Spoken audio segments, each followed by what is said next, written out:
God is a baby. God is a bouncing baby boy.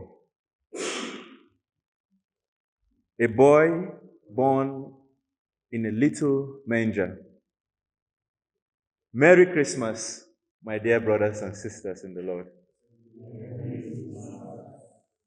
I know we are all tired from last night's Mass, but you're welcome again to this Eucharistic celebration.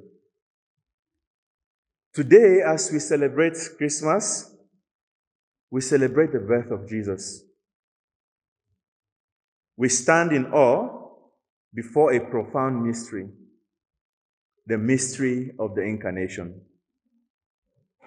God has chosen to enter our world, not in power and grandeur, but in humility and vulnerability. The Word, who was with God from the beginning and who is God, became flesh and made his dwelling among us. He chose to come as a fragile infant, a baby, a helpless baby lying in a manger. This is a mystery that Christmas calls us to. In today's readings, we see how God's vulnerability brings hope and light to our world. We see how this vulnerability calls us to a new way of understanding God's power and God's love. A power, according to St. Paul, that is made perfect in weakness. The prophet Isaiah proclaims the coming of salvation, announcing that your God reigns, our God reigns. Now, this is a victorious message, but there is something unexpected about it. The proclamation of God's kingship does not come through might or force, but through peace, comfort, and restoration. Isaiah also gives us the imagery of the beautiful feet upon the mountains. This is not one of conquest, but one of good news, which announces peace and salvation. The God who is a baby today chooses not to overwhelm, but to come close. Not to command, but to invite us into a loving relationship with Him. The power of this baby is revealed in His willingness to enter the brokenness of our world, not to dominate, but to save.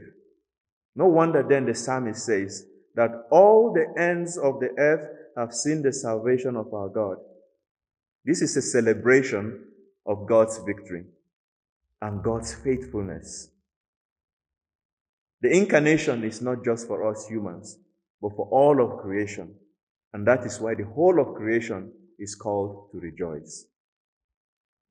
In the letter to the Hebrews, our second reading of today, the author declares that after many ways of speaking to his people in the past, God has now decided to speak to us through his Son.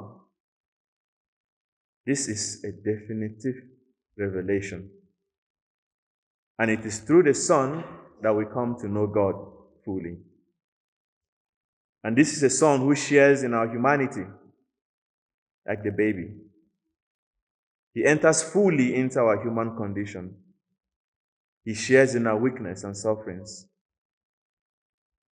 My friends, vulnerability is not a sign of weakness, as we have seen with this example of the incarnation, but rather a profound act of love. It shows that God is intimately close to us, even in our brokenness, our woundedness, our suffering.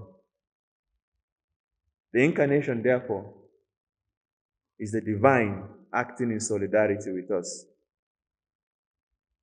It's an act of love.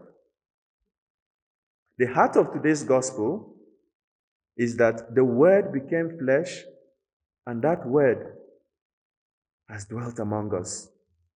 This is the climax. of today's message. The all-powerful Creator became a vulnerable child, born into poverty and laid in a manger. In Jesus, God experiences the full spectrum of human life, from birth to death, from joy to suffering.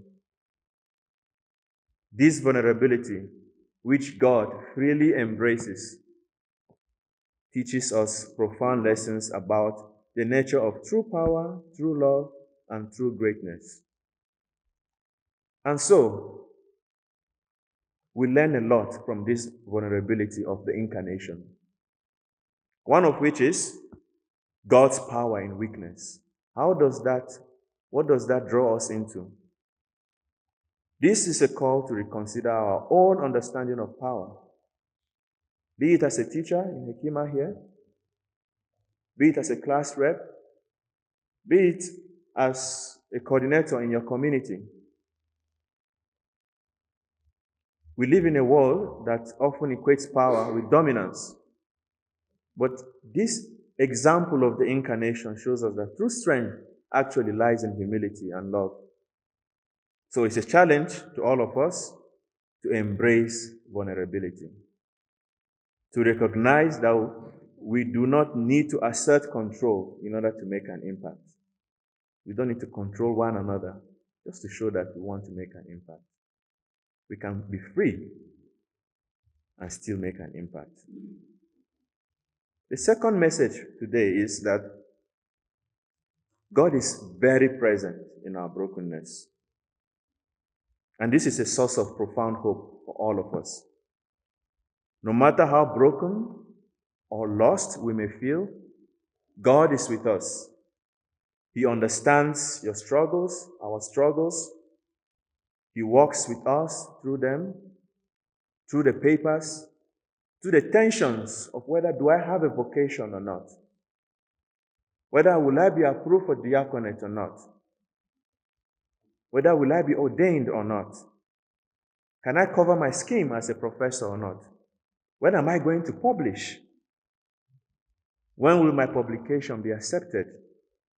So the incarnation today assures each and every one of us that there is no place too dark, too narrow, or a situation too desperate for God's presence. We are never alone, and that is why God has come through Jesus to commune with us. Thirdly, Christmas is not just a celebration. Tomorrow is Boxing Day, and we'll be distributing gifts with one another.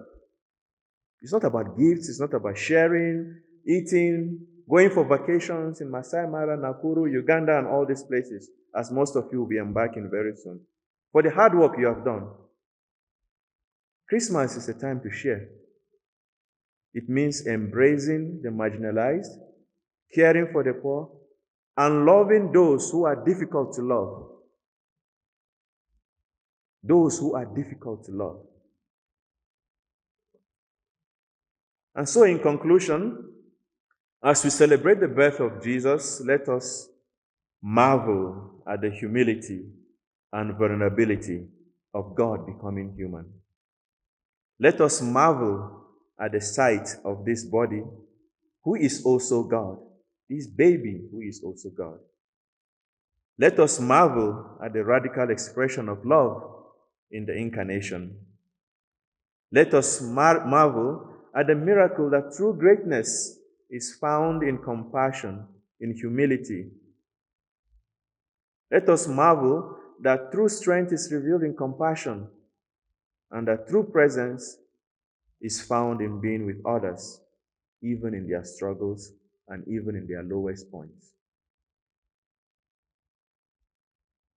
Once again, Merry Christmas to each and every one of you.